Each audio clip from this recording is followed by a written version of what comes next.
अगला question, male are determined by, मतलब कि इसमें जो मेल है किसको डिनोट करते हैं। पहला, the presence of only one type of x chromosome, ये तो गलत है दोस्तों, क्योंकि हमारे बॉडी में वाई क्रोमोजोम भी पाए जाते हैं। The presence of a Y chromosome, ये सही है कुछ हद तक। हम लोग देखते हैं अगला, a gene carried on chromosome paired number 21, ये भी गलत है, क्योंकि हमारे जो जीन होते हैं कितने होते हैं, 23 होते हैं पेयर में। A gene carried on chromosome pair number 1, तो ये हमारा जो नंबर 1 पेयर ये भी गलत है। तो हमारा क्या आंसर है, the presence of Y chromosome. Y chromosome जो होते हैं वो क्या करते हैं, डिनोट करते हैं किसको, मेल रिप्रोडक्टिव सिस्टम क्या, फिर मेल को। अगला question, the testis are located in the scrotum outside the body cavity because they are they, पहला है are closer to the penis than this would be in the body cavity. अगला है in body का, ये तो गलत है दोस्तों, क्योंकि यहाँ पर जो क्लोजर होता है ये मतलब कि थोड़ा सा डिस्टेंस रहता है बॉडी कैविटी से। Are original develop in the scrotum, ये क्या होते हैं कि जो टेस्टिस होते हैं ओरिजिनली डेवलप होते हैं स्क्रोटम में, नहीं ये भी गलत है, क्योंकि हमारा जो पहले जो टेस्टिस होता है पहले किस में डेवलप होता है, हमारे बॉडी में डेवलप होता है, मतलब कि बॉडी के जो पेल्विक पार्ट है वहाँ पे डेवलप होता है, उसके बाद क्या होता है वो स्क्रोटम में आता है। अगला, must be a lower temperature than the body cavity for sperm production. हाँ, ये वाला आंसर सही होगा, क्योंकि हमारा जो स्पर्म के प्रोडक्शन के लिए बॉडी से 2 डिग्री टेम्परेचर कम होना चाहिए हमारे स्क्रोटम का, ताकि मतलब कि जो टेस्टिस का में स्पर्म बने वो क्या हो, सही से बने। अगला, are pushed out because there is no room in the body cavity, मतलब कि ये भी गलत आंसर है। अगला है, erection erection of the penis occur as a result of erection of the, हाँ, contraction of the bulbourethral muscle. Bulbourethral muscle ये क्या होते हैं कि फीमेल में आते हैं, ये गलत हो जाएगा। अगला, मोमेंट ऑफ इंटरनल बोन, ये क्या करते हैं, इंटरनल बोन को मूवमेंट करते हैं, नहीं ये भी गलत है। अगला है, एक्यूमुलेशन ऑफ लिम्फेटिक फ्लूइड, ये क्या करते हैं, लिम्फेटिक फ्लूइड को ये एक्यूमुलेट करते हैं, नहीं ये भी गलत है। Engorgement of erectile tissue with blood, ये क्या करते हैं, इरेक्टाइल टिश्यू को इनगोर्जमेंट करते हैं और उसमें ब्लड के साथ, ठीक है।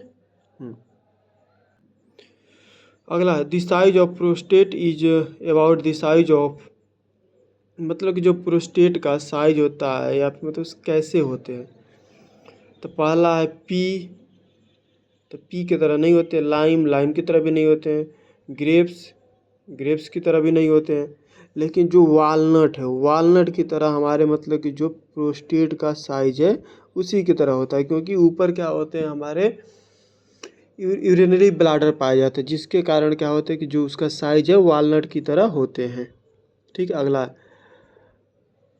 फंक्शन ऑफ प्रोस्टेट ग्लैंड, जो फंक्शन होते हैं मतलब कि प्रोस्टेट ग्लैंड के फंक्शन क्या क्या है, make fluid that nourishes sperm.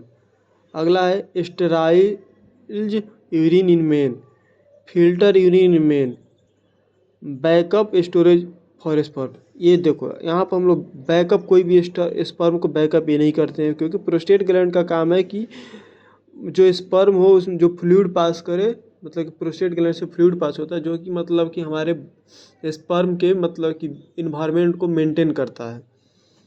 ये फिल्टर यूरिन के मतलब मेन में फिल्टर नहीं करता है यूरिन को, स्टेराइल यूरिन नहीं देता है। हमारा आंसर हो जाएगा मेक फ्लूइड विद नॉरिशेस स्पर्म, मतलब कि ये क्या करते हैं, नॉरिशेस स्पर्म को डिनोट करते हैं। अगला द टेस्टिस आर, अगला है क्या है क्वेश्चन है, हाँ, the testis are suspended in the scrotum in order to protect the sperm from high abdominal temperature. हाँ ये सही है।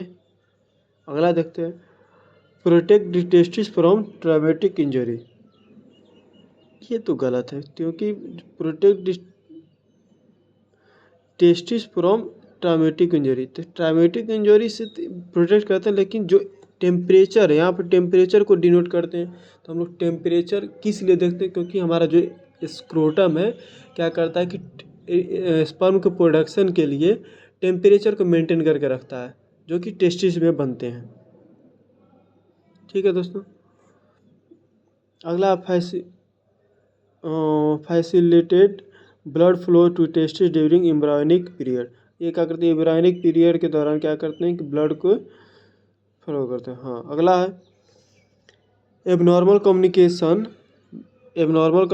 Between the urinary and genital tract is called genito urinary. तो इसको genito urinary abnormal communication between urinary and genital tract is called, मतलब कि कौन से ऐसे पार्ट हैं जो कि मतलब कि एक एबनॉर्मल तरीके से कम्युनिकेशन करते हैं, किसके बीच में, यूरिनरी और जेनाइटल ट्रैक के बीच में। Tumour, prolapse, atresia. हाँ देखो, ये दोनों तो नहीं होते क्योंकि इसका जो स्ट्रक्चर था डिफरेंट होता है, लेकिन फिस्टुला का जो स्ट्रक्चर है वो क्या करता है, डिनोट करता है, ताकि मतलब कि जो यूरिनरी ट्रैक है और जेनाइटल ट्रैक है वो क्या करते हैं, डिनोट करते हैं, आपस में मिल जाते हैं। अगला है length of male urethra is, मतलब कि जो लेंथ होता है यूरेथ्रा का वो कितना होता है, मतलब जो हमारा यूरेथ्रा है मेल का, उसका लेंथ लंबाई कितना होता है, 4 सेंटीमीटर। ये तो नहीं होते हैं, क्योंकि जो नॉर्मल यूरेथ्रा का जो लंबाई है वो कितना होता है, 20 सेंटीमीटर होते हैं, जो कि कुछ इंटरनली मतलब कि ये प्रोस्टेट के कंसीडर किया जाता है, जो कि मस्कुलर होते हैं, और हमारे मतलब कि बॉडी में भी कुछ पाए जाते हैं और कुछ बॉडी के बाहर पाए जाते हैं।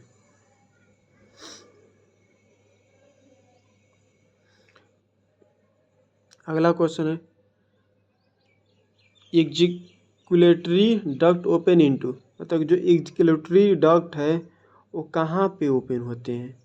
तो एग्जिकुलेटरी डक्ट कहाँ पे ओपन होते हैं, कैसे हम लोग जानेंगे। ठीक है, तो हम लोग देखते हैं कि जो ये डक्ट है एग्जिकुलेटरी डक्ट, मेम्ब्रेनस यूरेथ्रा में नहीं होते हैं, prostatic urethra, penile urethra, seminal urethra. तो जो एग्जिकुलेटरी डक्ट है ये क्या करते हैं, प्रोस्टेट यूरेथ्रा में खुलते हैं, जो कि वहाँ से क्या होता है कि जो हमारा यूरिन है पास होते हैं, और मतलब कि स्पर्म जो होते हैं एग्जिकुलेटरी डक्ट के द्वारा क्या होते हैं, स्पर्म पास होते हैं और जो प्रोस्टेट यूरेथ्रा के पास आते हैं। अगला क्वेश्चन है हाँ, fructose a source of energy for spermatozoa is found primary in secretion from, मतलब कि जो फ्रुक्टोज है वो एनर्जी के लिए स्पर्मेटोजोआ में प्राइमरी सेक्रेशन करते हैं, किसके द्वारा करते हैं। तो अगला है बल्बो यूरेथ्रस ग्लैंड, ये नहीं होंगे। इपिडिडाइमिस, ये भी नहीं होगा। प्रोस्टेट नहीं होगा। हमारा लास्ट है सेमिनल वेसिकल्स, ये सेमिनल वेसिकल के द्वारा हमारे जो बॉडी में जो स्पर्मेटोजोआ है उसको एनर्जी प्रोवाइड करते हैं। अगला है which among the following is present in male with hypospadias, मतलब कि जो हमारा बॉडी में फ्लूइड होते हैं, ठीक है, मतलब कि जो among the male with hypospadias, तो ये क्या होते हैं, तो unavailable to deposit high in vagina, मतलब कि अनेबल, मतलब कि ये करते रोकते हैं, मतलब कि स्पर्म को वेजाइना में जाने से। ठीक है, तो हमारा आंसर हो जाएगा ये। ठीक है, क्योंकि हीमेच्यूरिया नहीं होंगे, क्योंकि यूरिन में जो ब्लड आते हैं तो उसको हीमेच्यूरिया कहते हैं। स्पर्म काउंट लीकरेज, मतलब कि ये क्या करते हैं स्पर्म का, ये भी नहीं होगा। Enable to product healthy sperm, जो क्या करता है हाइपो अमोंग द केस में, इसके केस में अनेबल टू डिपोजिट, मतलब कि जो ज़्यादा मात्रा में स्पर्म डिपोजिट ना हो जाए किसके अंदर, वेजाइना के अंदर। हाँ, अगला है the narrowest part of the male urethra is the, मतलब कि सबसे जो मेल यूरेथ्रा का सबसे पतला पार्ट कौन सा है, तो प्रोस्टेटिक पार्ट ये नहीं है, क्योंकि वो थोड़ा सा चौड़े होते हैं। ठीक है, उसका जो डायमीटर होता है बड़े होते हैं। मेम्ब्रेनस पार्ट ये भी नहीं होगा। अगला हमारा एक्सटर्नल यूरेथ्रल मिंटस, जो आगे वाले पार्ट है एक्सटर्नल, मतलब बाहरी पार्ट में जो पाए जाते हैं वो जो होता है सबसे पतला होता है, सबसे नैरो होता है। ठीक है दोस्तों, तो ये हमारा ऑप्शन हो जाएगा एक्सटर्नल यूरेथ्रल मिंटस। अगला है during intrauterine life of female development majority of testicles descend into the scrotum by, मतलब कि जो इंट्रायूटेराइन में फीटल डेवलपमेंट मेजॉरिटी के केस में टेस्टिकल कब डिसेंड होते हैं, मतलब कि वो कब, मतलब कि स्क्रोटम में आते हैं, मतलब कि वो बॉडी से, हमारे बॉडी से बाहर आते हैं, मतलब बॉडी से बाहर आके स्क्रोटम में आते हैं। तो 24 वीक इसमें नहीं आते हैं, 26 वीक में भी नहीं आते, लेकिन 28वें वीक में ये क्या करते हैं, हमारे जो इस टेस्टिकल्स हैं वो क्या करते हैं, मतलब गर्भावस्था के दौरान ही क्या करते हैं कि 28वें वीक में हमारे बॉडी में से बाहर आ जाते हैं। ठीक है दोस्तों, धन्यवाद।